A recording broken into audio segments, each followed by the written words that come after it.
El presente video se ha realizado con la finalidad de hacer una recapitulación del libro Derecho Romano de la escritora Marta Morineu y Duarte, dando así también créditos a nuestro catedrático de la materia Derecho Romano, el profesor Roberto Armando de Jesús Martínez Coronel. Para poder dar paso a la exposición del primer capítulo, el cual se basa en la historia del derecho romano, es importante dar respuesta a la siguiente pregunta. ¿Por qué es importante el derecho romano? El derecho romano es el fundamento del cumplimiento de leyes en sociedad para lograr así un desarrollo económico, social y político. Con esa finalidad, teóricos del derecho elaboraron un código escrito para dar a conocer a cada quien sus derechos y deberes.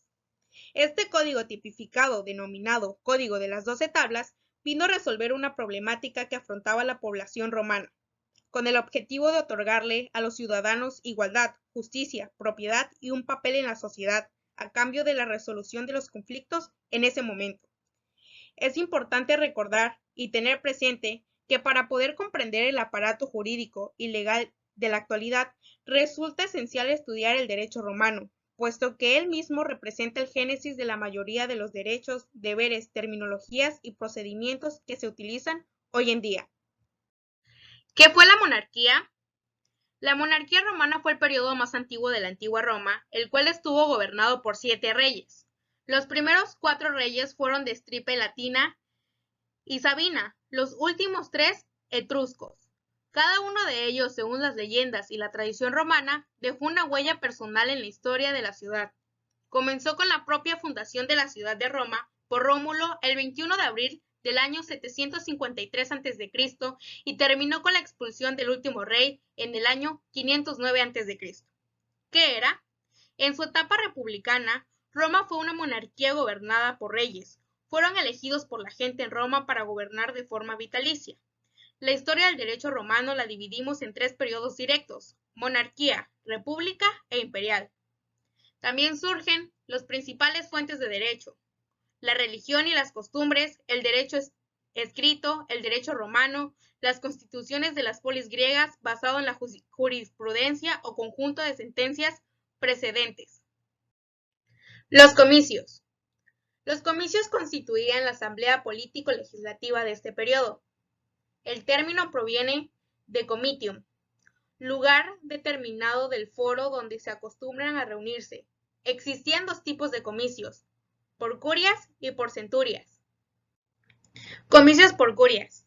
Las curias fue la más antigua forma de agrupación de los ciudadanos, es decir, la división interna de las 3 tribus que integraban la población. Revistió una doble importancia. Por un lado, aseguraba el ejercicio de los derechos políticos y por otro, el aspecto religioso y las festividades en general.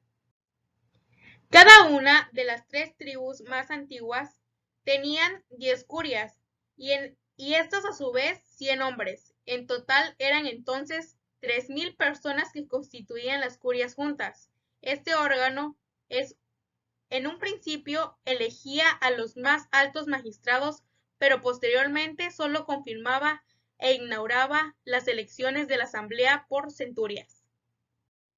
Comicios por centurias. Estos nuevos votos se reunían en el campo Marte y la unidad de voto era la centuria. La votación seguía realizándose como en los comicios por curias de forma indirecta, con la salvedad de que, en este caso, el primer término se tomaba el voto de la centuria correspondientes a los caballeros y a la primera clase.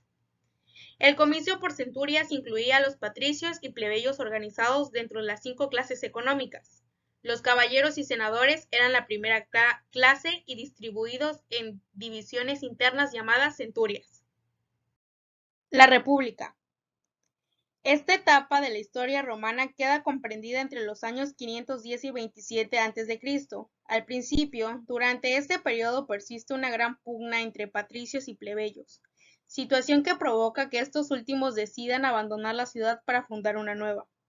Es entonces que a partir de ese momento los plebeyos obtienen el derecho de ser representados por 2 magistrados especiales, los tribunos de la plebe, tribuni plebis, cuya persona era inviolable.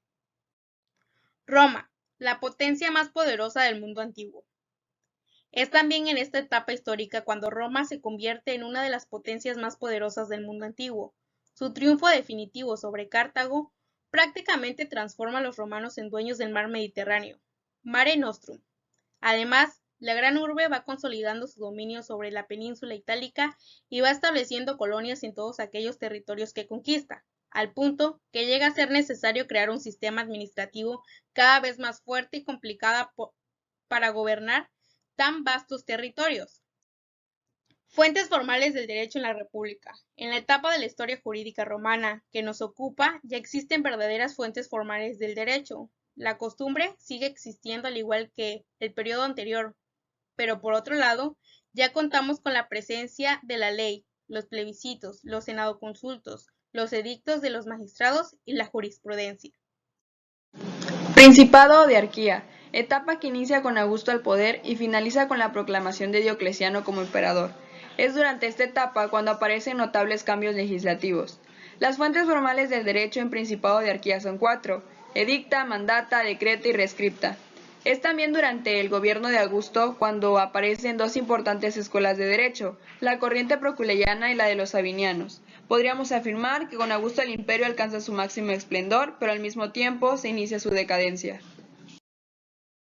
El imperio absoluto o dominato es el poder que se concentra en manos del emperador y corresponde a la fase del derecho posclásico. Este abarca desde el inicio del reinado de Diocleciano hasta la caída de Roma, y hasta 1453, que fue cuando la ciudad de Constantinopla cae y asimismo termina el Imperio Romano de Oriente. Compilaciones jurídicas prejustinianeas. Tras la caída de la jurisprudencia en la época del Imperio Absoluto, se llevó a cabo la tarea de extractar, ordenar y compilar información acerca de las obras de la jurisprudencia y las constituciones imperiales. El derecho romano justinianeo. Justiniano al poder desde el año 527 hasta su muerte en el año 565, hizo destacar 3 ámbitos importantes durante su gobierno, como lo son el político-militar, el religioso y el jurídico. En este primer aspecto, pretendió restaurar el antiguo imperio romano. En el ámbito religioso, intentó imponer el cristianismo como religión oficial del imperio. En lo jurídico, llevó a cabo una gran labor legislativa, gracias a la cual hoy tenemos la posibilidad de estudiar el derecho romano. Destino del derecho romano después de Justiniano. La legislación justinianea siguió rigiendo oficialmente en todo el Imperio de Oriente hasta su caída en poder de los turcos en 1453. En el siglo VIII volvieron a iniciarse las compilaciones oficiales, al igual que las obras, los códigos, las instituciones y las novelas siguieron estudiándose. La recepción del derecho justinianeo. A esta época también se le conoce como la segunda vida del derecho romano. Esto fue a finales del siglo XI, cuando en Italia y Francia surgió una inquietud por el estudio del derecho, lo que desató el estudio de la codificación justinianea y así se logró el resurgimiento del derecho romano. Redescubrir este contenido logró convertir al Corpus Iuris Civilis en el avance de la enseñanza jurídica impartida por las universidades de Europa continental. Clasificación de los periodos de la historia del derecho romano por Fritz Scholz. Periodo arcaico. Este inició con la promulgación de la Ley de las 12 Tablas en el siglo V a.C. y concluyó al término de la Segunda Guerra Púnica. El periodo helenístico consta del término de la Segunda Guerra Púnica en el siglo III a.C. y terminó con la República en el siglo I a.C. Se dice que la influencia griega llegó a Roma en el momento exacto, ya que el derecho romano estaba lo suficientemente consolidado como para no dejarse absorber por el griego, pero aún estaba joven y flexible para recibir su estímulo. En el periodo clásico, este corresponde al Principado, y es desde Augusto hasta Diocleciano en el siglo III de nuestra era. Por último, el periodo burocrático, el cual se inició con Diocleciano y terminó con la codificación de Justiniano. Martí Duarte y Román Iglesias clasificaron los periodos de la historia del derecho romano en 3: derecho antiguo, derecho clásico y derecho posclásico. El derecho antiguo se inició con la fundación de Roma en 753 a.C. y terminó con la ley Iulia Judiciaria. Este se subdivide en 2 fases. La primera es del derecho arcaico y la segunda corresponde a la última época republicana. El derecho clásico consta desde la ley Iulia en el año 17 a.C. hasta los últimos clásicos. Por último, el derecho posclásico es desde las reformas constitucionales y administrativas de Diocleciano hasta la compilación justinianea. Conceptos del derecho. A pesar de que en los primeros años de vida de Roma el derecho y la religión estaban íntimamente unidos, los romanos tenían dos términos diferentes para designar las normas: ius y fas. El ius era el derecho elaborado por el hombre, y el fas eran las normas de procedencia divina, o conocido como derecho sagrado. Con el pasar del tiempo, la palabra ius se usó para designar el derecho en general, tanto para las normas que en un momento determinado regulan la conducta de un pueblo, como para la facultad de conducta que la norma puede otorgar a un sujeto. Justitia. Ulpiano la define como la voluntad firme y constante de dar a cada quien lo suyo, praecepta iuris, o preceptos jurídicos, como lo son vivir honestamente, no dañar a otro, dar a cada quien lo suyo. Estos expresan los deberes que el derecho objetivo impone. Jurisprudencia. Ulpiano define a esta como el conocimiento de las cosas divinas y humanas y ciencia de lo justo y de lo injusto. En las instituciones de Justiniano se clasifica el derecho como público y privado. El derecho público refiere a la organización y función del Estado, así como a la relación que se mantiene con los particulares o con otros estados. Por otro lado, el derecho privado se refiere únicamente a la relación entre particulares. A su vez, este se divide en el derecho natural, derecho de gentes y derecho civil. El derecho también se puede clasificar atendiendo a la fuente donde deriva, como tenemos el derecho civil y derecho honorario. El derecho civil deriva de la costumbre y está integrado por todas las disposiciones emitidas, ya sea por comicios, la jurisprudencia, los senadoconsultos, decisiones del emperador, entre otros. Y el honorario es aquel emitido por los magistrados jurisdicientes en el ejercicio de sus funciones y plasmado en sus edictos. También podemos dividir al derecho en escrito y no escrito. El derecho escrito tiene un autor cierto y ha sido promulgado, y el derecho no escrito es conformado mediante el uso y por la costumbre. Ahora hablaremos acerca de las personas. Primero definiremos lo que son las personas. La palabra persona sirvió para designar al sujeto del derecho, es decir, al titular tanto de derechos como obligaciones. En la antigua Roma, no todo ser humano era considerada como persona. De hecho, se pedían una serie de requisitos o elementos para ser considerado como tal. Estos eran los siguientes. El primer elemento consiste en el status libertatis, el cual es ser libre y no esclavo. El segundo es el status civitatis, ser ciudadano y no peregrino. Y el tercero es el status familiae, el cual consiste en ser jefe de familia y no estar bajo ninguna potestad.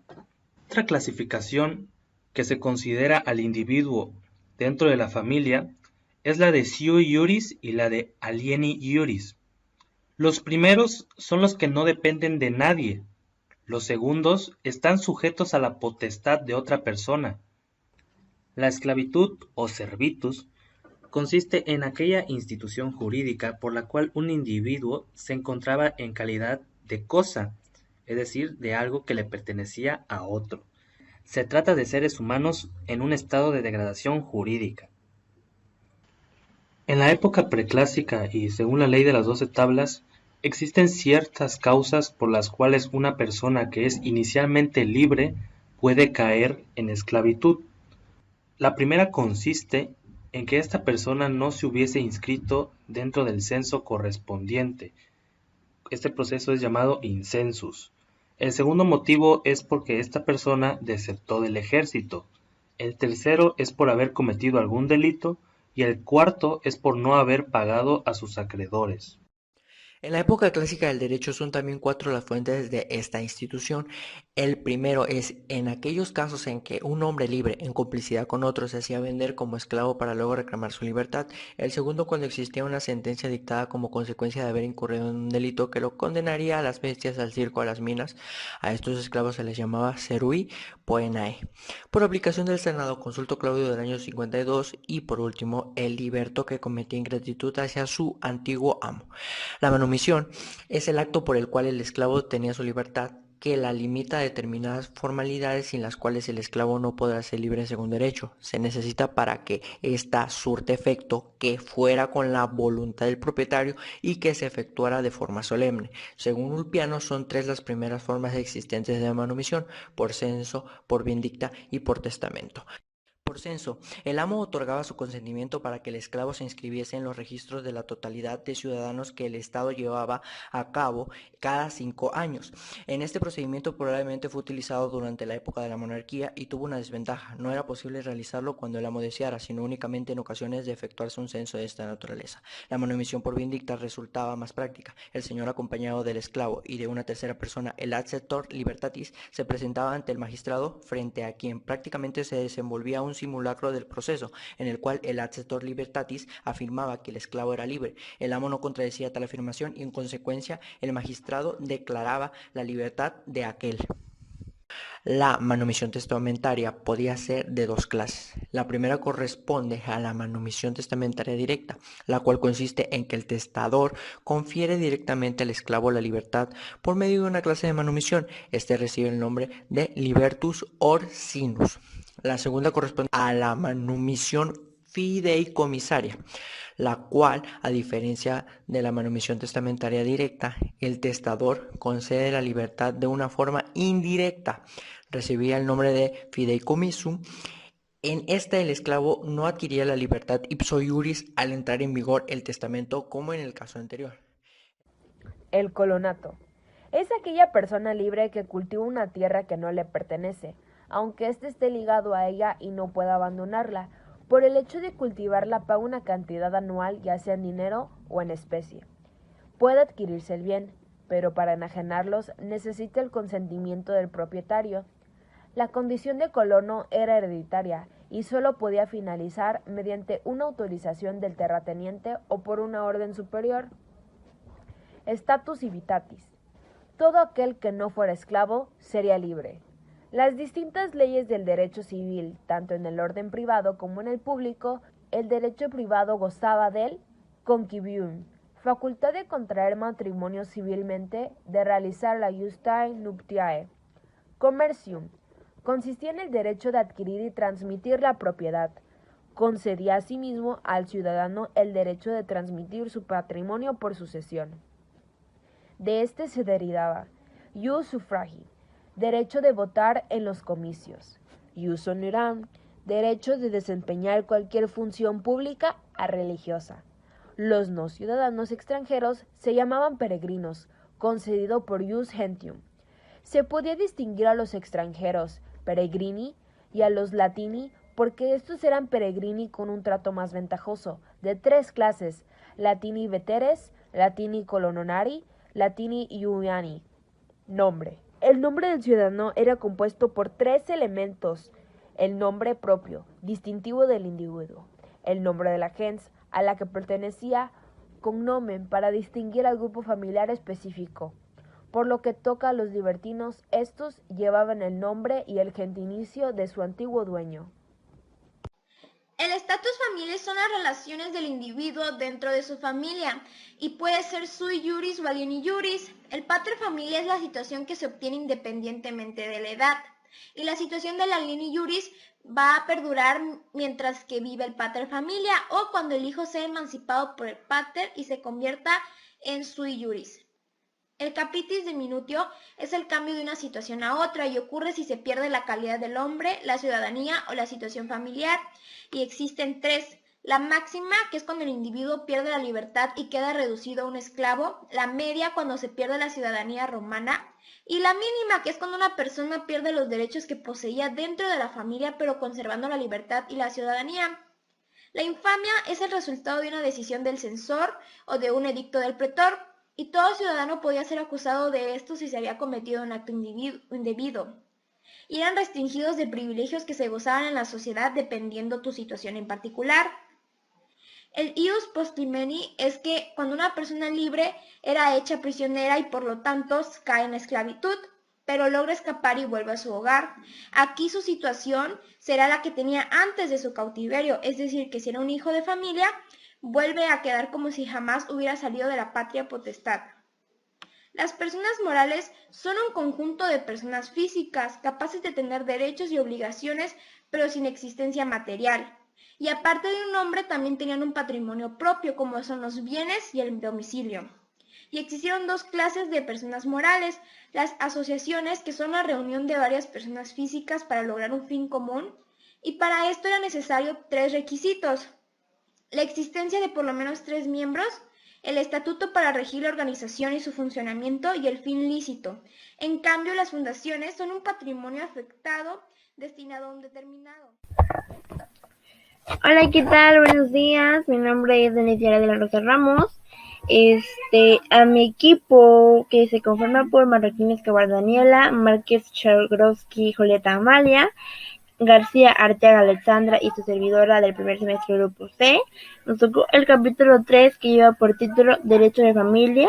Toda la información sacada es basada en el libro de Derecho Romano, cuarta edición, de la autora Marta Morinaeu y Duarte.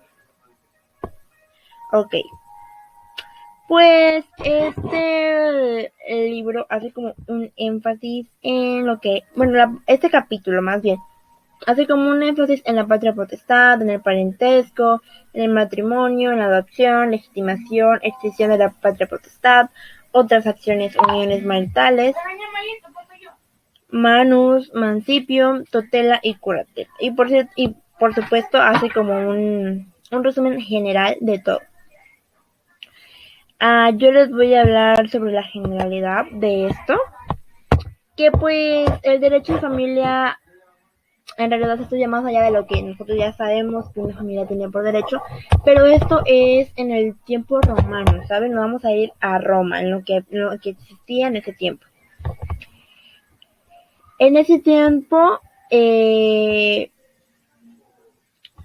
le llama como un pater familia, una figura paterna, una autoridad paterna, que era como el cabecilla de la familia, ¿saben cómo? Era quien mandaba, pues. Y entonces un hijo, una hija o la esposa, que en ese tiempo se llamaba alienillerus, pues obedecía todo lo que este personaje decía, ¿no?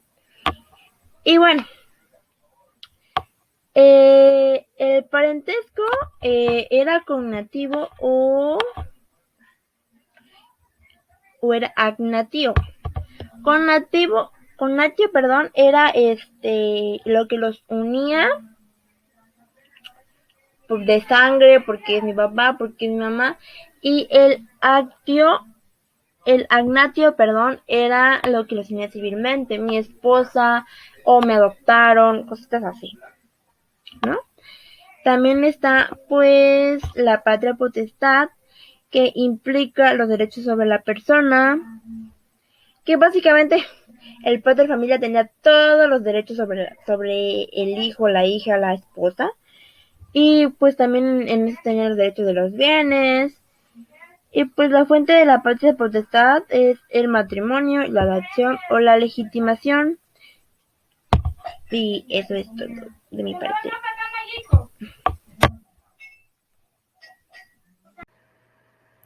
Entre las fuentes de la patria potestad tenemos al matrimonio. El matrimonio, según Modestino, es la unión de un hombre y una mujer implicando igualdad de condición y comunidad de derechos divinos y humanos. Como primer paso para la realización de un matrimonio tenemos los esponsales, el cual era un acuerdo entre cónyuges y sus padres que se comprometían a celebrar el matrimonio. Esto no garantizaba su cumplimiento, aunque posteriormente, siguiendo las costumbres orientales, se entregaban arras esponsalicias y, dado el caso de que no se llevara a cabo el acto, el culpable perdía las arras. Existían diversas condiciones para la validez del matrimonio, las cuales eran la pubertad de los esposos, el consentimiento de los esposos, el consentimiento del pater familias y la connubium. Esta era la aptitud legal que se debía tener para contraer matrimonio, y gozaban de ella todos los ciudadanos romanos y algunas excepciones. El matrimonio traía con sí diferentes efectos. Si el matrimonio se daba cum manu, la mujer obtenía la condición del marido y pasaba a ser parte de la familia de éste, al igual que sus bienes. Si el matrimonio se celebraba sine manu, la mujer no entraba como agnada y conservaba sus bienes. La legislación matrimonial de Augusto estableció un sistema de incentivos para los matrimonios con hijos, y a los solteros o sin hijos los sancionaba. Esto con el fin de aumentar la población en Roma. Por último, tenemos a la disolución del matrimonio, y se disolvía por diversas formas. Se encontraba la forma natural, que era por la muerte de uno de los cónyuges, el repudium, que se daba cuando uno de los cónyuges no deseaba continuar la unión marital, y también por mutuo consentimiento. En la época de Justiniano existían 4 clases de divorcios, las cuales eran por mutuo consentimiento, por culpa de uno de los cónyuges, por declaración unilateral o bien por divorcio bona gratia. Este último se fundaba en situaciones en las que era imposible la continuidad del vínculo. Siguiendo con el capítulo 3 en Derecho de Familia, quiero proseguir explicando las otras 2 fuentes de la patria potestad. Empiezo con la adopción. La adopción se divide en 2. En primera instancia, la adrogación, que es la forma más antigua de adoptar. Consiste en que un pater familias adquiere el derecho de patria potestad sobre otro pater familias. Y luego está la adopción, que es cuando el pater familias adquiere patria potestad sobre el filius familias. La siguiente fuente es la legitimación, que es un procedimiento que establece la patria potestad sobre los hijos nacidos fuera del matrimonio. Existen 3 tipos de procedimiento: el matrimonio subsiguiente, la oblación a la curia y el rescripto del emperador. Al igual explicaré la extinción de la patria potestad. Esta se da en 2 casos. El primero es por actos solemnes, como lo es la adopción y la emancipación, y el segundo es por causas fortuitas, aquellas que son ajenas a las personas que intervienen en la relación. Para finalizar, quiero mencionar otras uniones de carácter marital, como lo es el concubinato, el contubernio y el matrimonio sine connubio. Gracias. Siguiendo con el hilo, dentro del derecho de familia existe también la manus. La manus es la autoridad que tiene sobre una mujer casada, la cual es normalmente ejercida por el marido. Pero si esta es una persona alieni iuris, la ejercerá la persona que tiene la patria potestad sobre él, es decir, su padre. El establecimiento de la manus, o sea, la conventio in manus, se basaba en 3 procedimientos distintos: el usus, la conferratio y la coemptio. El usus es el más antiguo y se establecía por el simple transcurso del tiempo. Después de esto se encuentra la figura del mancipium. El mancipium es también una figura del derecho civil que consiste en la autoridad que puede ejercer un hombre libre sobre una persona también libre. La situación de la persona emancipada era semejante a la del esclavo. Estaba sometida a la autoridad de quien ejercía el mancipium, pudiéndose liberar de él, por medio de manumisión, una vez transcurrido un tiempo previamente determinado o después de haber cubierto la deuda. Luego de esto se encuentran la tutela y la curatela, que son las 2 figuras de autoridad sobre aquellos que son sui iuris, que aunque sabemos que no tienen ninguna razón para estar bajo el poder de otra persona, por razones de incapacidad pueden llegar a estarlo. La incapacidad de una persona sui iuris puede obedecer a cualquiera de las siguientes 4 causas. Puede ser por falta de edad, por razón de sexo, por alteración de las facultades mentales o por prodigalidad.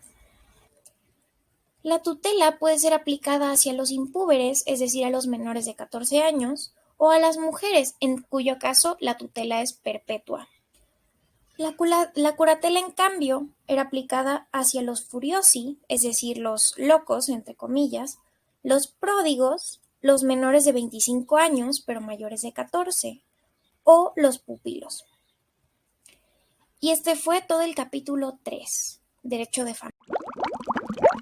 Derecho romano procesal civil. El derecho procesal civil y comercial es una rama del derecho procesal que regula la actuación ante los tribunales para obtener la tutela de los derechos en asuntos de naturaleza civil o mercantil. La esencia del derecho procesal romano está contenido en la idea actio. Actio puede ser entendido como acción y tiene en Roma el mismo significado que tiene en nuestro derecho actual, pero en la antigua Roma es más fuerte.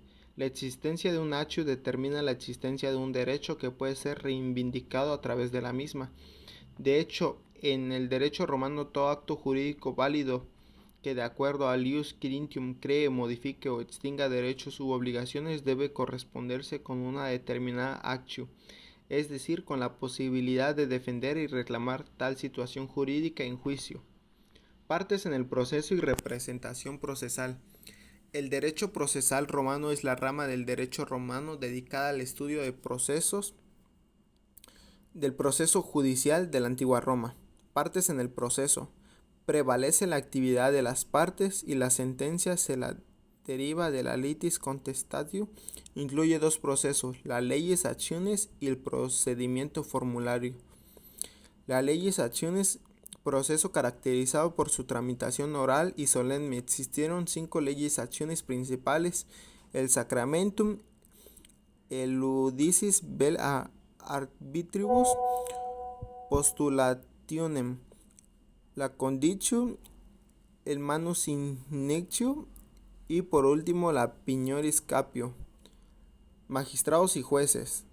La palabra iudice significa juez en latín. El iudice es una de las magistradoras del derecho romano y designa a la persona encargada de decidir de forma objetiva e imparcial un conflicto sometido a su decisión, por lo general por disposición de las partes. El iudice desarrollaba el proceso y dictaba la sentencia. Sistemas de procedimiento. Se conocieron 3 sistemas, correspondientemente cada uno de ellos a diferentes periodos histórico-político y a las distintas fases de evolución del derecho privado. El primero, llamado sistemas de acciones de la ley, legis actione, probablemente inició en la monarquía, pero no quedó consagrado definitivamente sino hasta la República. Una definición de acciones de la ley afirma que en estas declaraciones solemnes, acompañadas de gestos rituales, tenían por regla general que los particulares tenían que pronunciar frente a un magistrado para pedir el reconocimiento de un derecho que se les discute o bien para solicitar que se les ejecutara uno previamente conocido. En estas tenemos 5 acciones de la ley, 3 declarativas y 2 ejecutivas. Acción de la ley por apuesta, sacramentum. Servía para pedir el reconocimiento tanto de un derecho real como uno personal y era aplicable en cualquier caso. Acciones de la ley por petición de un juez o un árbitro, postulum eidicis. Mientras que la acción de la ley por apuesta es una acción general, esto es aplicable en cualquier caso. La acción de la ley por petición de un juez o de un árbitro se podía dar en 2 casos, en acciones divisibles y en caso de créditos resultantes.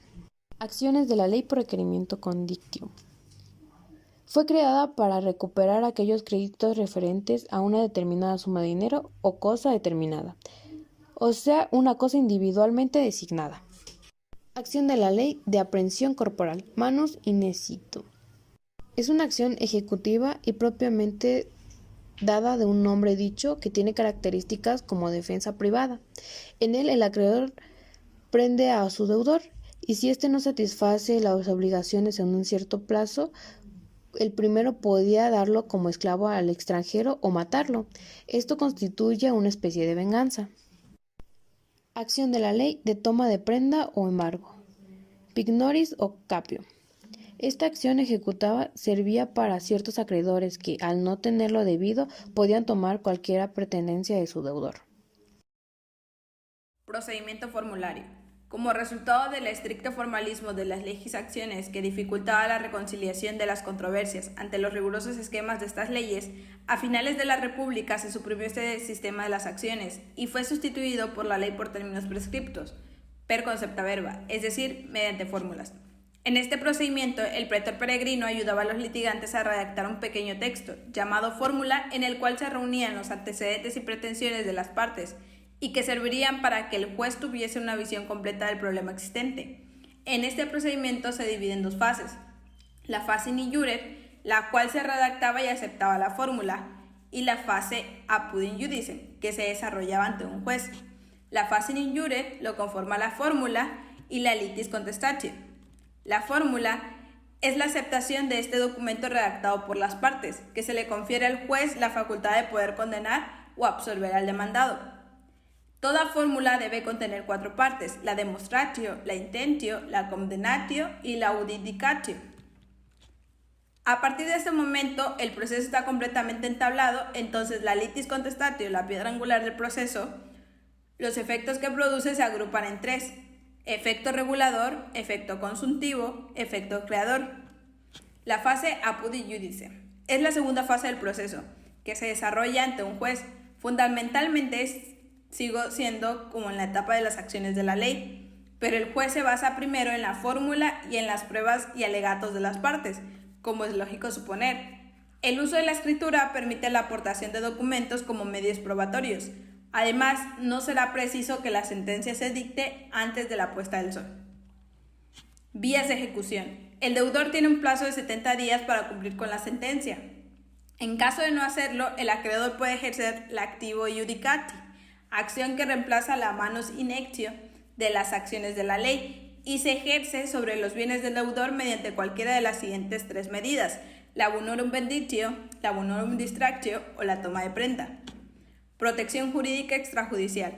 Los magistrados se dedicaron a crear medidas para proteger en situaciones especiales no contempladas en la fórmula o que ameritaban una solución más rápida. Estas medidas se pueden llamar extrajudiciales porque pueden dar en el juicio o con la independencia de éste. Son las estipulaciones pretorias, la in integrum restitutio y los interdictos. Procedimiento extraordinario. Este último procedimiento es el sistema que regula el derecho romano. Fue el procedimiento extraordinario, que corresponde al imperio absoluto y el sistema característico del derecho posclásico. Sus características. El proceso es monofásico. Se produce un viraje de lo privado a lo público. El procedimiento es escrito. Desaparecen también los efectos de la litis contestatio. La litis contestatio del procedimiento extraordinario solo señalaba un momento procesal determinado. Se admite la contrademanda o reconvención. La condena ya no es forzosamente pecuniaria. Aparece la apelación como un recurso en contra de la sentencia. Desarrollo del proceso. Notificación, contestación, litis contestatio, procedimiento probatorio, sentencia. También se conservó la in integrum restitutio como un recurso extraordinario. Clasificación de las acciones. 1. Acciones civiles y acciones honorarias. En atención al derecho del cual provienen las acciones, pueden clasificarse en acciones civiles y honorarias, las cuales se subdividen en acciones útiles y acciones ficticias. 2. Acciones reales y acciones personales. Las acciones reales son las que protegían el derecho real, o sea, los que autorizan nuestra conducta sobre una cosa. Y las acciones personales protegían los derechos personales de cada persona, que son los que nos autorizan conductas ajenas. 3. Acciones prejudiciales. Si la finalidad de las acciones era la de resolver una cuestión previa a la que daría pie a ulterior lícito, estamos frente a las acciones prejudiciales. 4. Acciones respectoras penales y mixtas. Las acciones penales son las que derivan de un delito. Las acciones repetitorias tenemos la reivindicación que tiene el propietario para perseguir la cosa. Las mixtas se logran tanto en una indemnización por el valor del objeto como de una cantidad adicional. 5. Acciones privadas y populares. Las acciones privadas son las que ejercen una particularidad en su defensa. Las acciones populares podían ser ejecutadas por cualquier individuo de defensa de interés público. 6. Acciones ciertas y acciones inciertas, según la posibilidad de fijar o no la cantidad de conductas y de condena desde un principio, según el intento de las acciones, podrían corresponder a ser ciertas, certae, o inciertas, incertae. 7. Acciones arbitrarias. Ya que la condena del procedimiento formulario era precautoria, cuando perseguía la restitución o exhibición de una cosa, se debía atenuar acciones arbitrarias. 8. Acciones perpetuas y acciones temporales. En atención al plazo del que se tenía para ejercer la acción, las temporales se definían con la honoraria, que participaba en un año. La acción perpetua es figura de acción hipotecaria. Acciones del derecho estricto y acciones de buena fe. El derecho estricto, el juez era el emitir su decisión, debía atenerse a los términos planteados en el proceso y tomar en cuenta otras circunstancias. Capítulo 5. Derechos reales. Las cosas. Podemos definir como cosa o res a todo objeto o bien del mundo exterior que puede producir alguna utilidad al hombre y que en la que recae la conducta autorizada al titular. No todas las cosas pueden ser susceptibles a ser apropiadas por este particular, ya que deben estar dentro del comercio. Algunas de estas no lo están por razones de derecho divino, como las res sacraes o sagradas, las res religiosas, las res actae, La clasificación por razones de derecho humano pueden ser la res común y la res publicae. En las cosas in commercium se clasifican en res mancipi, terrenos y casas propiedades de los ciudadanos romanos dentro del suelo itálico, que servían de mucha importancia para ellos, ya que en un principio eran un pueblo agricultor. La nec mancipi son todas aquellas que no pertenecen a esta clasificación. Esta clasificación evolucionó y fue abolida por Justiniano y pasó a ser llamadas cosas inmuebles y cosas muebles. Los bienes inmuebles son los más importantes, entre ellos los terrenos y los edificios. Los bienes muebles son todos los demás bienes. Las cosas corporales e incorporales. Las cosas corporales pueden apreciarse con los sentidos, son tangibles. Las cosas incorporales no son tangibles, como lo puede ser un derecho o la herencia. Las cosas divisibles son todas aquellas que sin deterioro de su valor pueden fraccionarse de igual forma, como la pieza de una tela. Las cosas divisibles son, por el contrario, no pueden fraccionarse sin sufrir menoscabo, como puede ser una obra de arte. Las cosas principales y accesorias, las principales son todas aquellas cuya naturaleza está determinada por sí sola, como un terreno. Las accesorias son todas aquellas cuya naturaleza necesita de la existencia de otra cosa, por ejemplo, los frutos de un árbol. Las cosas fungibles son todas las que se pueden sustituir por otra del mismo género, como el vino o el trigo. Las no fungibles no pueden sustituirse las unas por las otras, ya que no tienen esta individualidad, como pueden ser un cuadro. Las cosas consumibles y no consumibles. Las consumibles son las que generalmente se acaban con el primer uso, como lo pueden ser los alimentos. Las cosas no consumibles son las que pueden usarse repetidas veces, como los muebles, la casa o la misma casa. La posesión es el poder de hecho que una persona ejerce sobre una cosa, con la intención de retenerla y disponer de ella como si fuera el propietario. Muchos romanistas han afirmado que para el derecho romano la posesión no era un derecho, sino una situación de hecho. Elementos de la posesión. La posesión se compone por dos elementos. El primero es de carácter objetivo, es denominado corpus y es el control o poder físico que la persona ejerce sobre la cosa. El segundo tiene carácter subjetivo. A este se le denomina animus y consiste en la intención o voluntad del sujeto de poseer la cosa, reteniéndola para sí. Para poder adquirir la posesión es necesaria la reunión de ambos elementos, ya que el corpus implica un poder material entre el poseedor y la cosa. Clases de posesión. Los romanos distinguieron 4 clases de posesión, como lo son la posesión justa, que es cuando se adquiere sin perjudicar a un anterior poseedor. Por eso también se le llama posesión sin vicios. La posesión injusta es todo lo contrario, ya que al adquirirla se dañó a otro poseedor. También es conocida como posesión viciosa y aparece cuando se adquiere violentamente, clandestinamente o en virtud de un precario. La posesión de buena fe es cuando el poseedor cree tener derecho a la posesión. Con el transcurso del tiempo puede llegar a convertirse en el propietario por usucapión. El poseedor de mala fe jamás se convierte en propietario. Además, debe de devolver todos los frutos y solo tiene derecho a recuperar los gastos necesarios. Protección posesoria. Existen 2 grupos de interdictos para proteger la posesión. Unos ejercen ante la amenaza de despojo y son aquellos que sirven para retener la posesión, como lo es la interdicta retinende possessionis. Los otros se utilizan cuando el despojo ya se realizó, para pedir la restitución del objeto. Son interdictos que sirven para recuperar la posesión, como lo es la interdicta recuperante possessionis. La propiedad. Concepto de propiedad. Es el derecho de obtener de un objeto toda la satisfacción que éste le pueda proporcionar. En el derecho romano reglamentaron la propiedad privada, otorgando facultades amplias al propietario. Al interés social establecieron limitaciones, ejemplo, los ribereños debían permitir el uso público de ríos para la navegación. Clases de propiedad. Se establecieron 2. El derecho civil estableció la propiedad quiritaria y la otra apareció con posterioridad por el derecho honorario, la propiedad bonitaria. La propiedad quiritaria exigía para su constitución 4 requisitos, como el que la persona fuera ciudadano romano. La propiedad bonitaria era cuando no se cumplían con algunos requisitos de la quiritaria. La copropiedad, cuando varias personas son titulares del derecho de propiedad sobre un mismo objeto y cada una de ellas recibían una cuota ideal, como la mezcla entre granos, herencia o donación. Modos adquisitivos de la propiedad, que son aquellas en que todo el patrimonio de una persona pasa a manos de otra, como en la herencia.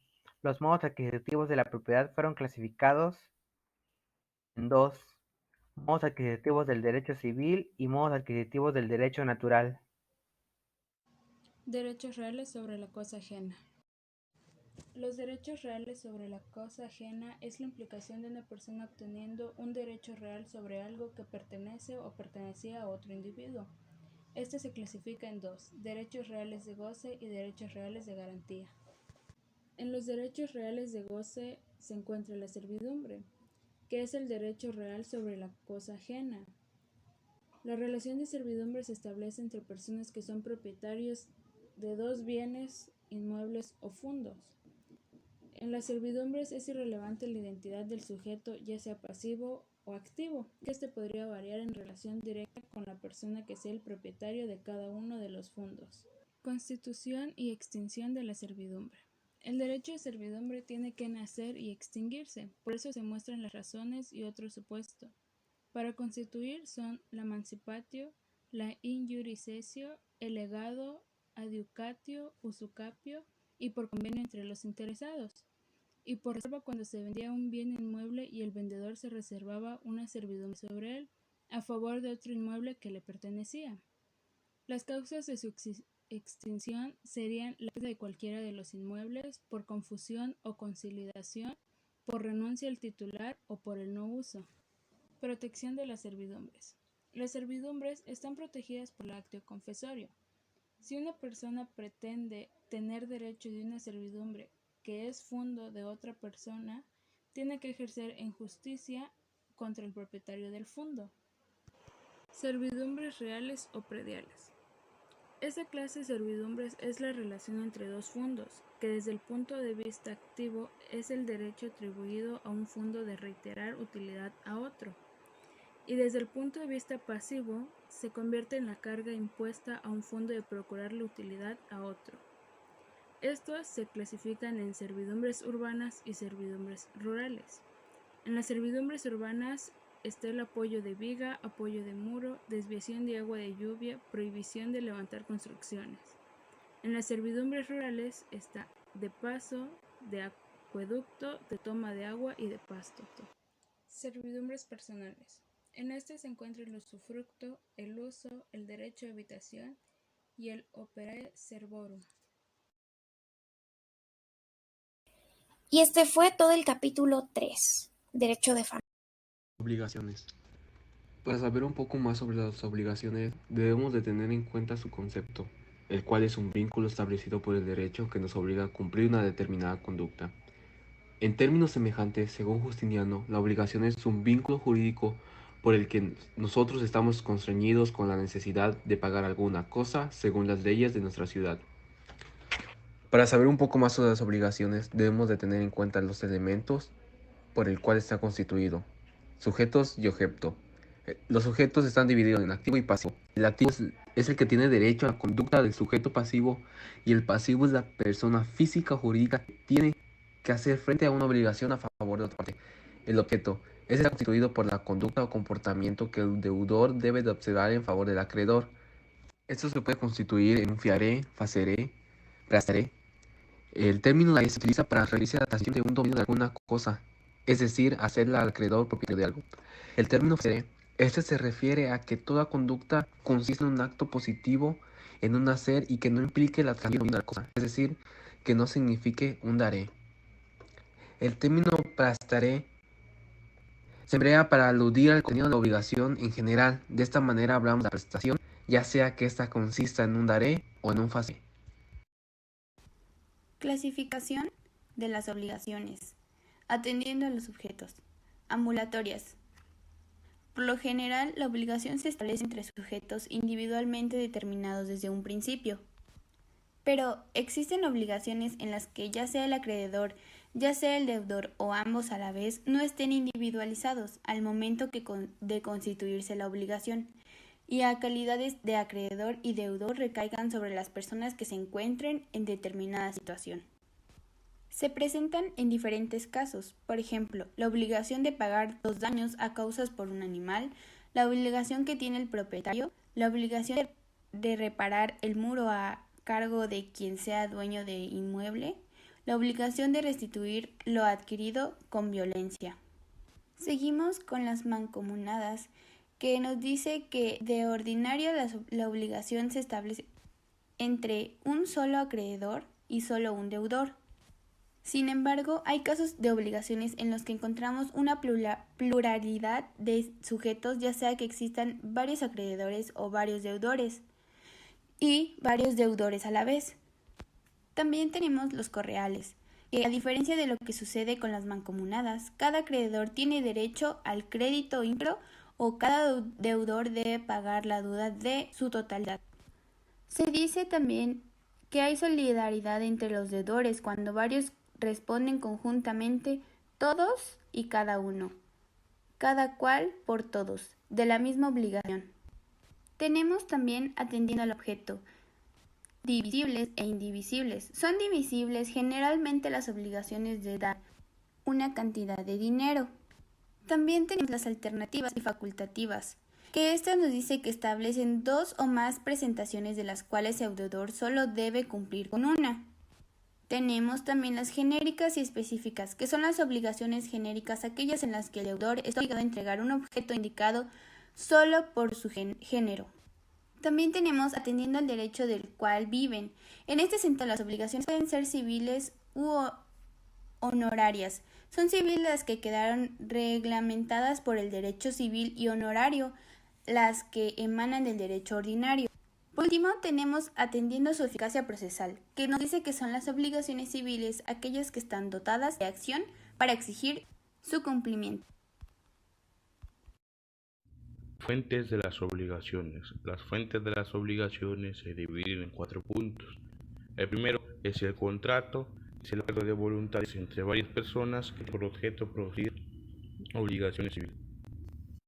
El segundo punto sería el delito, que es un hecho contrario al derecho y castigado por la ley. En tercer punto encontramos al cuasicontrato.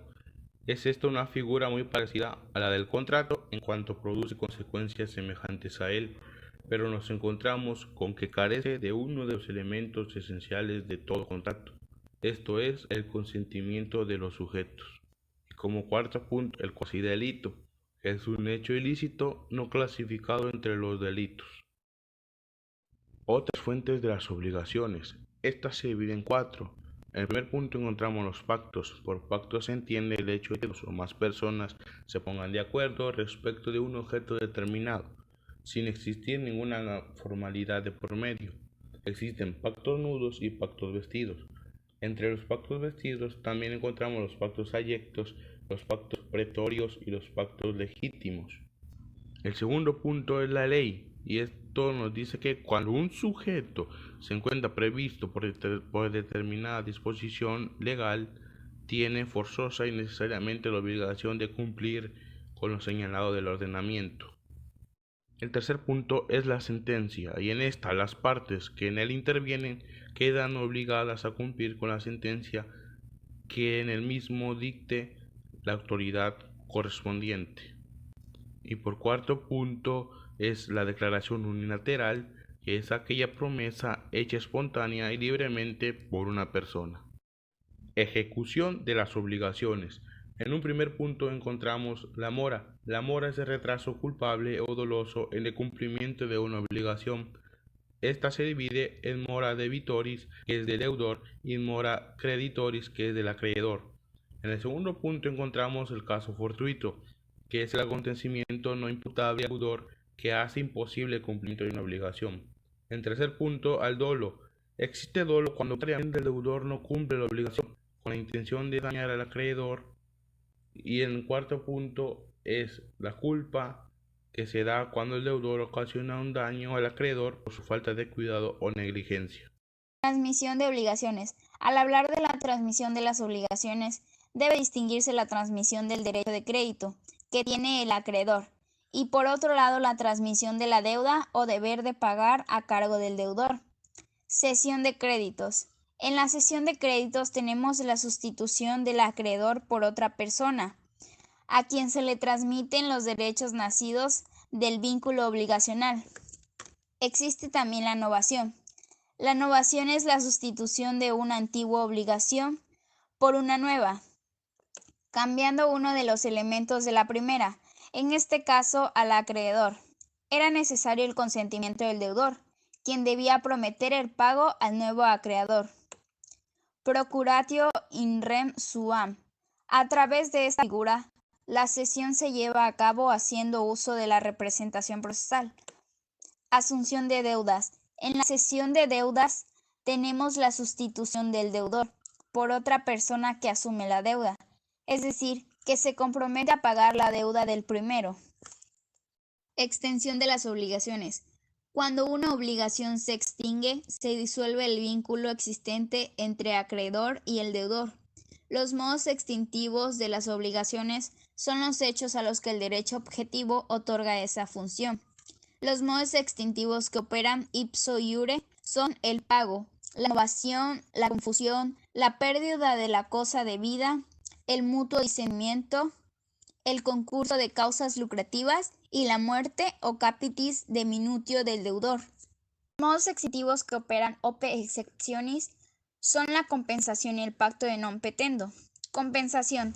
En la compensación encontramos la extinción simultánea de dos deudas hasta por su diferencia. Pacto de non petendo. Es el pacto o acuerdo informal de remisión o perdón de deuda. Extingue cualquier obligación siempre y cuando se intercale como excepción en la fórmula respectiva.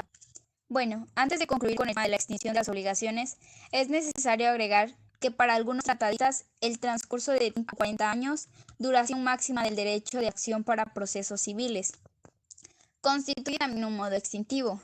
Sin embargo, creemos que en este caso lo que se extingue por prescripción es el derecho de acción, pero no la obligación, que solo se convierte en natural. Bueno, esto ha sido todo y espero la información haya sido de su agrado. Muchas gracias.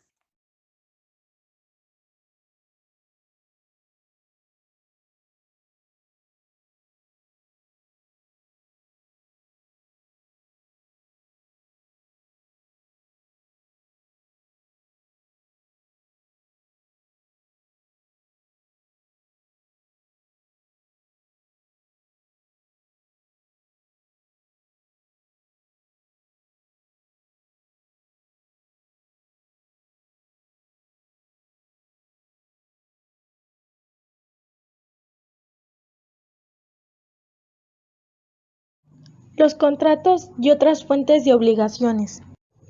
El contrato es la fuente principal de las obligaciones, como un acuerdo de voluntades destinado a crear una o varias obligaciones sancionadas por una acción judicial. En el fondo de todo contrato existe siempre un pacto, aunque no todo pacto va a convertirse siempre en contrato. Los elementos del contrato suelen dividirse en dos grupos, esenciales o comunes a todos los contratos, que son sujetos, consentimiento, objeto, causa y forma, y accidentales, que pueden existir o no en el contrato. Estos son condición, término, modo o carga. Sujetos son las personas que gozan de plena capacidad jurídica y que no están incapacitadas para realizar un acto determinado. Consentimiento es la congruencia existente entre las voluntades declaradas por los sujetos. Objeto es la realización de determinada conducta por parte de uno de los sujetos. Consiste en un dar, hacer o prestar. Causa es la motivación que tiene toda persona para realizar un acto jurídico, la cual debe de ser confesable de acuerdo con la ley. Forma, molde que configura cada contrato. Condición es un acontecimiento futuro de realización incierta de carácter suspensivo o resolutorio. La condición puede ser de tres tipos: potestativa, casual y mixta. Término es un acontecimiento futuro de realización cierta, del cual depende la entrada de un vigor o la cancelación de los efectos de un negocio jurídico. Modo o carga Es un gravamen impuesto a una persona en un acto de liberalidad, en una donación, un legado o una manumisión. Nulidad y anulabilidad. Tratado ya lo relativo a los elementos del contrato, podemos encontrar causas por las cuales el negocio jurídico no surta los efectos deseados, trayendo como consecuencia la ineficacia del negocio.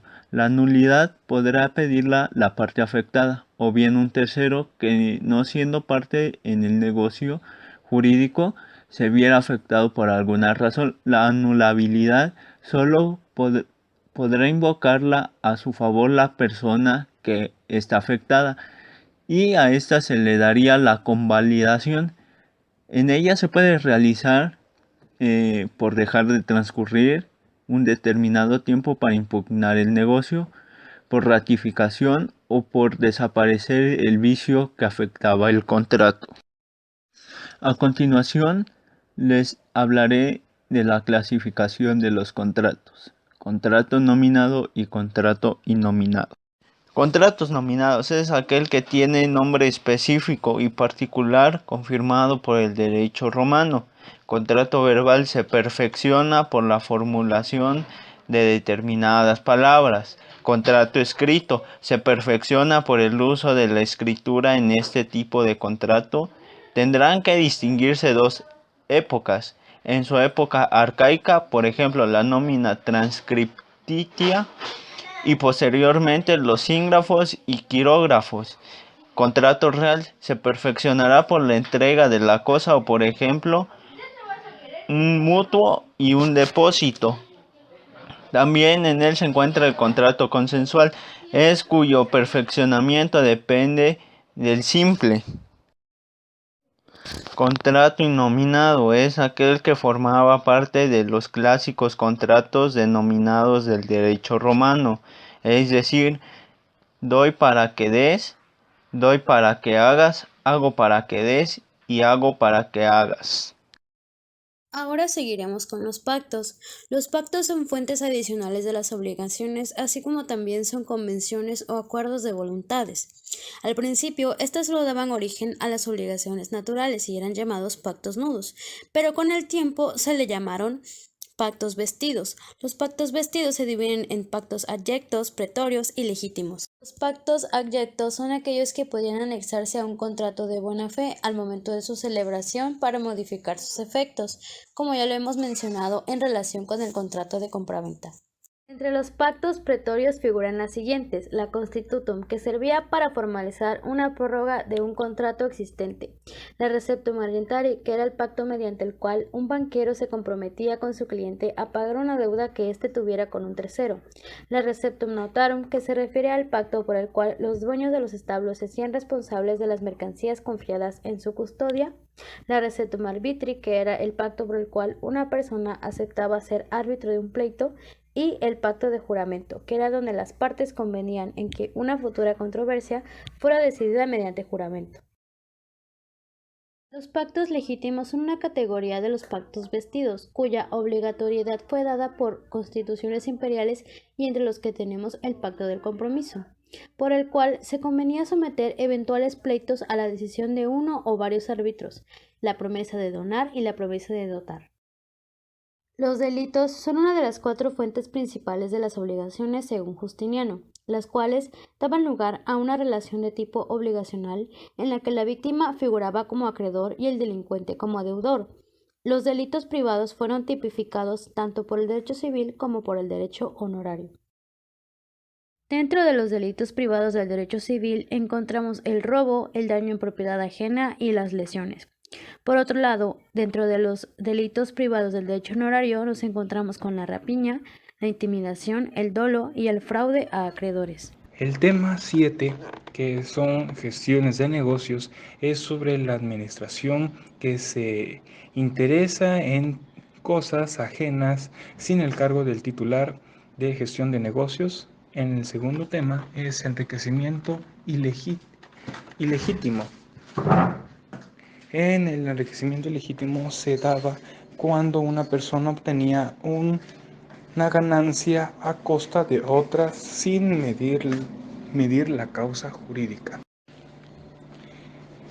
El Rodía de Aitu es una ley que regulaba el comercio marítimo y disponía sobre las pérdidas de ocasión hechas por los mercantiles de los puertos y de los barcos.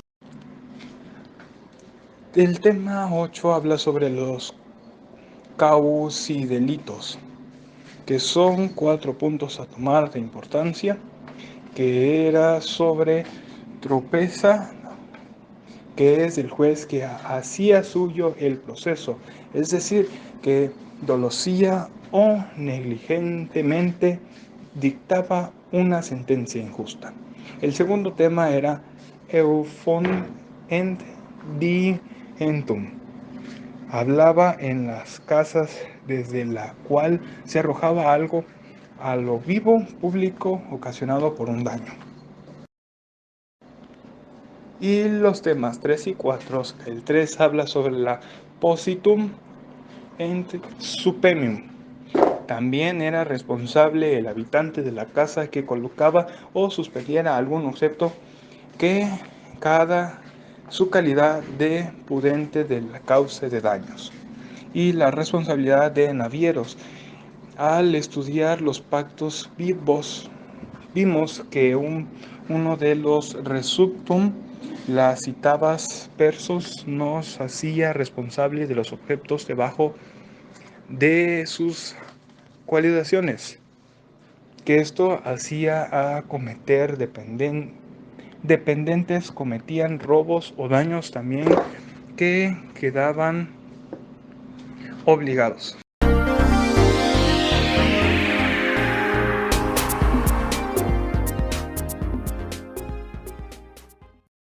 Concepto de sucesión universal, mortis causa. La sucesión se da cuando una persona muere y sus herederos pasan a ocupar su lugar. La palabra sucesión proviene del latín successio, que se usa precisamente para designar la transmisión que tiene lugar a la muerte de una persona. La mortis causa se puede definir como la transmisión a uno o varios herederos de un patrimonio perteneciente a un difunto. Al autor o causante de la herencia se le ha designado como el de cuius, por abreviatura de la frase latina de cuius hereditate agitur, es decir, de cuya herencia se trata. Pero, ¿qué recibe el heredero? El heredero no recibe cosas particulares, sino la totalidad del patrimonio o una cuota de este. Por ello debía responder de las deudas de la misma manera que respondía su antecesor. Delación de la herencia vía sucesorias. Siguiendo la voluntad del causante se daba el testamento, o en defecto de este se aplicaba la vía legítima o ab intestato, en donde la ley suplía la voluntad del de cuius, estableciendo quiénes eran los herederos y cómo debía repartirse la herencia.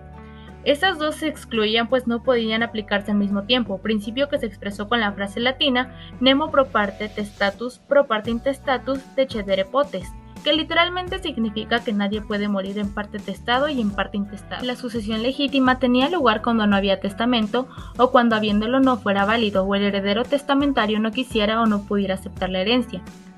La sucesión legítima en el derecho antiguo dice que las dos tablas disponían que si el causante moría intestado, se llamara a los siguientes herederos: a los descendientes del cuius, incluyendo a los póstumos, es decir, a los sui nacidos después de muerto el causante; la mujer del difunto, que hubiera entrado a su familia por una conventio in manum, ella ocupaba el lugar de una hija; y la nuera in manu, el de una nieta, por lo que a la herencia refiere. En el derecho honorario, el pretor llamaba a los siguientes herederos: a los liberi, a los descendientes del difunto, incluyendo los emancipados; a los legitimi, que eran los agnados del segundo orden de las 12 tablas; en tercer lugar, a los cognados; y finalmente, en cuarto lugar, al cónyuge superviviente. Sucesión legítima en el derecho imperial.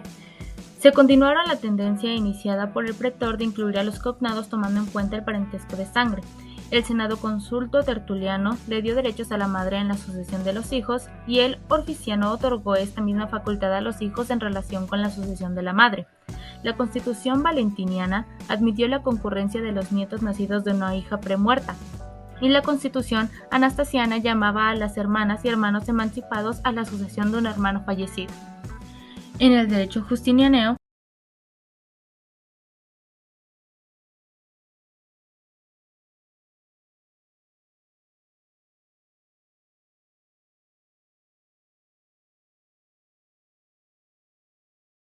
Se sustituyó de forma definitiva a la agnación por la cognación, tomando en cuenta a hombres y mujeres y su parentesco en ambas líneas, y se establecieron 4 órdenes de herederos.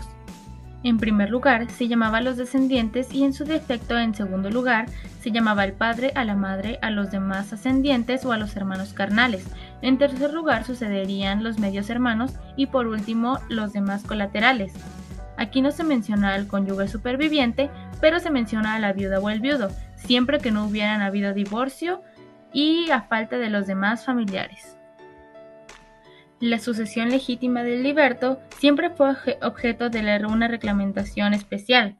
Las 12 tablas disponían que si el liberto moría intestado, el pretor disponía que la herencia del liberto se ofrecía primero a sus descendientes, en segundo término al patrono y a sus agnados y gentiles, en tercer lugar a los cognados del liberto, en cuarto término a los demás familiares del patrono no incluidos en el segundo orden, en quinto lugar al patrono del patrono, en sexto lugar a la viuda o al viudo y en séptimo a los cognados del patrono. Con Justiniano se fijó el siguiente orden: en primer lugar los descendientes del liberto, en segundo lugar el patrono y sus parientes, en tercer lugar los cognados del liberto y en cuarto y último lugar el cónyuge superviviente. Sucesión testamentaria en el derecho imperial y en el justinianeo. En el derecho imperial apareció un testamento redactado por escrito, que debería llevar la firma del testador y la de 7 testigos, junto con sus sellos, que además debía realizarse el mismo día y en un solo acto. Dentro de estos existía el testamento tripartitum, testamento nuncupativo, testamentos públicos y testamentos especiales. Capacidad para testar y para ser instituido en un testamento. La capacidad para testar y para ser instituido en un testamento se llama en latín testamenti factio. Como formaba parte del ius commerci, solo lo tenían ciudadanos romanos. Sucesión testamentaria, el testamento. Para los romanos el testamento constituye un acto muy importante. Se dice, por ejemplo, que Catón el censor alguna vez expresó que se arrepentía de 3 cosas en su vida: de haber compartido un secreto con su mujer, de haber hecho un viaje por barco pudiéndolo hacer por tierra y de haber permanecido intestado un día entero. El heredero testamentario no solo sucedía el de cuius en sus derechos, sino que de algún modo lo sucedía también en sus relaciones sociales y religiosas. Por eso la sucesión testamentaria prevaleció siempre sobre la legítima y la doctrina aconsejó siempre la interpretación favorable, favor testamenti, de la voluntad del testador en caso de duda acerca de las disposiciones testamentarias para no restarle validez al testamento. Sucesión testamentaria en el derecho antiguo. El derecho antiguo reconoció 3 formas testamentarias. Testamento colatis comitis. Es el testamento que el paterfamilias hacía en tiempo de paz, frente al comicio curado, cuando la asamblea se reunía para ese fin. Testamento improsintum. Se realizaba en tiempo de guerra frente al ejército. Y por último, testamento per aes et libram. Es un testamento emancipatorio que consistía en una venta ficticia. La expresión se usó de forma genérica para designar tanto a la capacidad para hacer testamento como a la de ser instituido como heredero o legatario. Contenido del testamento. En primer lugar, hay que mencionar la institución de heredero, elemento esencial del testamento romano, tan importante que Gallo la llamó base y fundamento del testamento, y a ella nos referimos en los siguientes párrafos. También sabemos que el testamento podía contener otras disposiciones, tales como manumisiones y nombramientos de tutores y curadores. En el contenido del testamento, los 2 puntos importantes es la institución de heredero y las sustituciones. Nulidad del testamento. El testamento podía ser nulo desde un principio, cuando no se tuviera el testamenti factio, cuando no se hubiera observado la forma exigida o cuando adoleciera de algún defecto en su contenido. Faltaba la institución de heredero, o si al hacerla se hubiera pasado por alto a un hijo sin instituirlo o desheredarlo de forma expresa. Codicilio.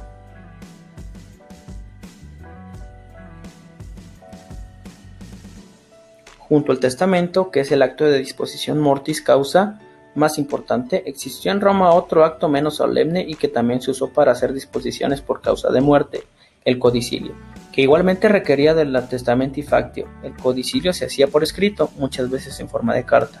El nombre proviene de codicili, que eran las tablillas utilizadas para escribir cartas. El codicilio podía existir anexo a un testamento o sin este.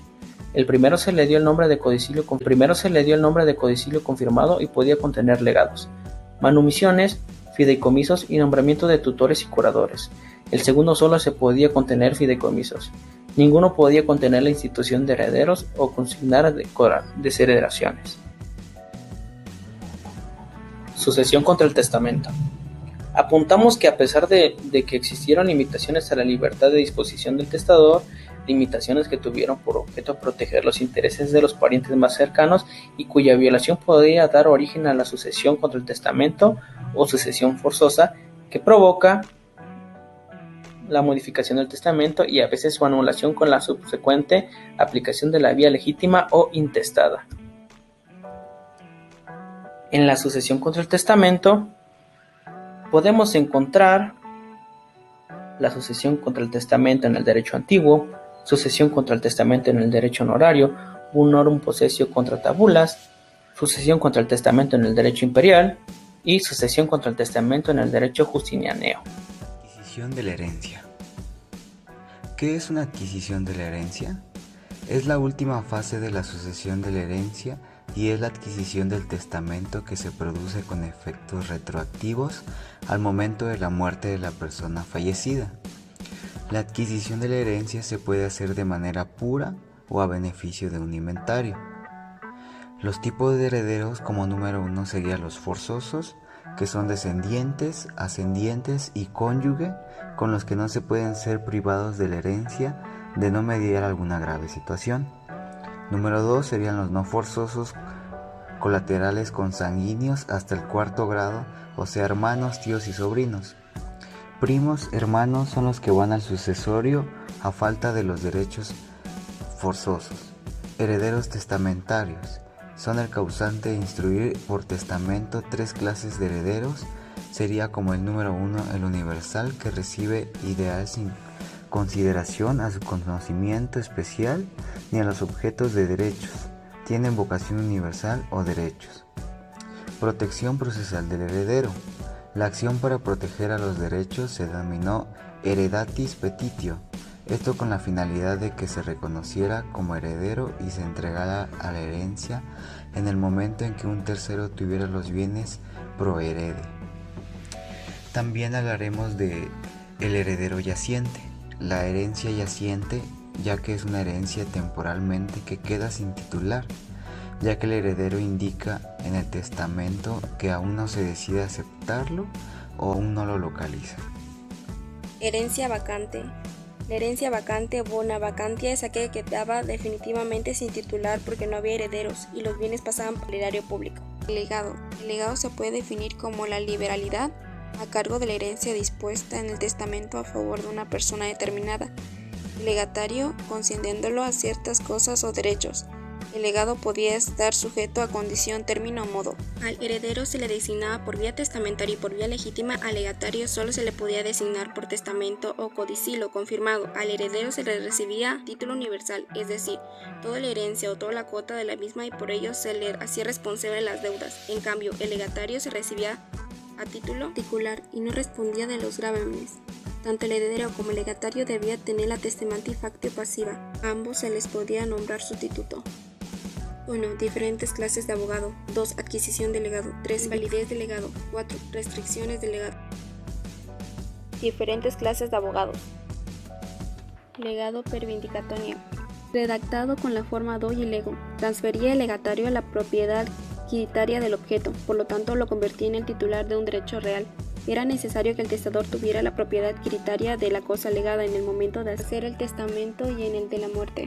También se podía legar por vindicación el usufructo o una servidumbre predicial. Así, las acciones para pedir el legado podían ser reivindicatoria o la confesoría según fuera el caso. Legado per damnatio, cuya forma era que mi heredero esté obligado a transmitir, obligaba al heredero frente al legatario, dando lugar a un derecho de crédito o tutela por una acción personal, la actio extentamento.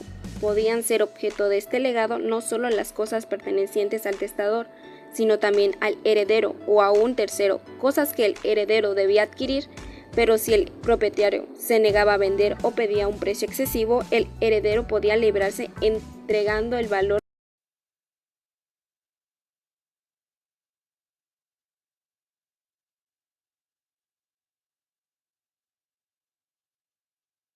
de la cosa. Legado sine modo. Se hacía diciendo que mi heredero queda obligado a permitir, también otorgaba un derecho de crédito al legatario y el heredero tenía la obligación de permitir que aquel dispusiera de la cosa legada. Este legado se usó para hacer respetar un derecho que el legatario viniera ejerciendo como una servidumbre. Por ejemplo, tenía efectos personales y se podía exigir con la acción de ex testamentum. Posteriormente fue asimilando al legado damnatario. Legado per praeceptione establecía que el legatario podía apoderarse con preferencia, autorizaba al legatario, que era uno de los herederos, a tomar algo de la herencia antes de su división y con preferencia a los demás. Este legado tenía efectos reales y con el tiempo fue asimilado al vindicatario. El formalismo exigiendo para la redacción de los legados fue reducido por el derecho imperial. De esta manera, un senado consulto de la época de Nerón estableció que el legado incorrecto valiera como legado damnatorio. Más adelante, con Constantino, se abolieron todas las formalidades. Con Justiniano se unificó el régimen del legado, dándoles a todos el mismo tratamiento y protegiéndolos con una acción real o una personal, según que el legado confiere un derecho real o uno de crédito. Adquisición del legado. La adquisición del legado dependía de la adquisición de la herencia. Si los herederos no eran necesarios y adquirían automáticamente con la delatación, el legatario también adquiría en ese momento. Tratándose de herederos extraños que debían hacer la adición, el legatario con la delatación solo adquiría una expectativa de derecho. Se hablaba entonces de dos momentos o plazos, dies distintos para la adquisición del legado. El dies cedent, que coincidía con la delatación y otorgaba al legatario un derecho condicionado, y el dies venient, cuando el legatario adquiría el legado al cumplirse la condición, que era precisamente la aceptación de la herencia por parte del heredero. Invalidez del legado. La efectividad del legado dependía de la del testamento y por eso si este no era efectivo tampoco lo era el legado. Pero además el legado podía ser inválido por sí mismo en los siguientes casos. La invalidez se presentaba desde un principio cuando no se respetaban las formalidades exigidas. El legatario no tenía la testamenti factio pasiva. El legado era imposible o inmoral o se legara una cosa fuera del comercio. 2. Un legado válido en su inicio podía ser inválido posteriormente, cuando el testador lo revocaba o el legatario fallecía antes del dies cedent. 4. Restricciones a los legados. Los legados eran una carga para el heredero que solo adquiría lo que quedaba después de cumplir aquellos. Era de esperarse el repudio de una herencia con muchos o abundantes legados. Para evitar lo anterior y conservar la validez del testamento hubo varias leyes que restringieron la facultad de legar. La ley Furia testamentaria dispuso que ningún legado podía exceder de 1000 haces. La ley Vocania prohibió que el legatario recibiera una cantidad mayor que al heredero. A los herederos recibían un total. Sin embargo, ninguna de estas disposiciones impedían que el testador hiciera tantos legados pequeños como quisiera, gravando excesivamente la herencia. Una tercera ley, la ley Falcidia, el año 40 a.C. reglamentó esta materia de manera definitiva, estableciendo que nadie podía disponer por legado de más de 3/4 partes de la herencia, reservando de esta manera cuando menos una cuarta parte para el heredero. Esta cuarta falcidia fue lo que inspiró más tarde la cantidad en la que se fijó la portio legítima. Si no se respetaba la cuarta parte, los legados debían reducirse de forma proporcional y si había varios herederos, todos tenían derecho a su cuarta parte, respetándose de esta manera la porción de cada uno. El fideicomiso.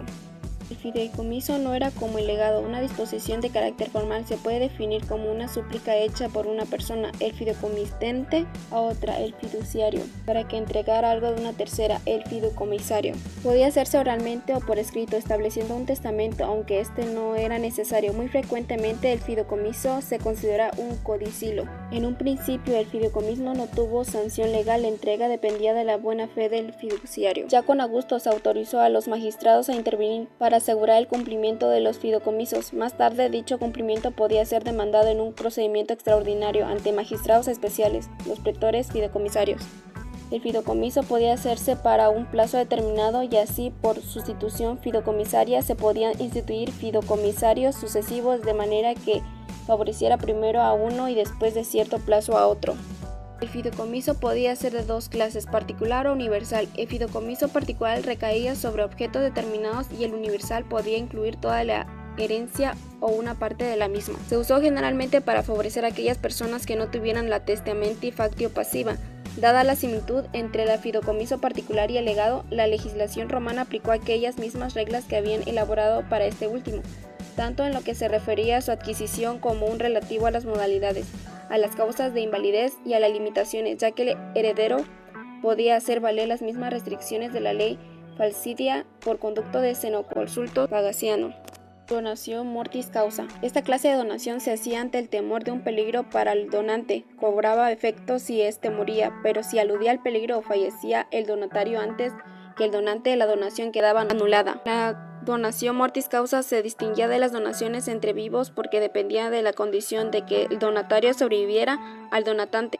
Actuaría no era necesario recurrir a ninguna formalidad y no hacía falta dejarla consignada en el testamento. La donación mortis causa se asemeja a llegando, ya que cumple la misma finalidad, otorgar un beneficiario particular a una persona determinada. Se diferencia de aquel por ser un acto informal que además podía consignarse o no un testamento. Con el tiempo, algunas disposiciones relativas a los legados también se aplicaron a estas donaciones, como las limitaciones impuestas por la cuarta falcidia y la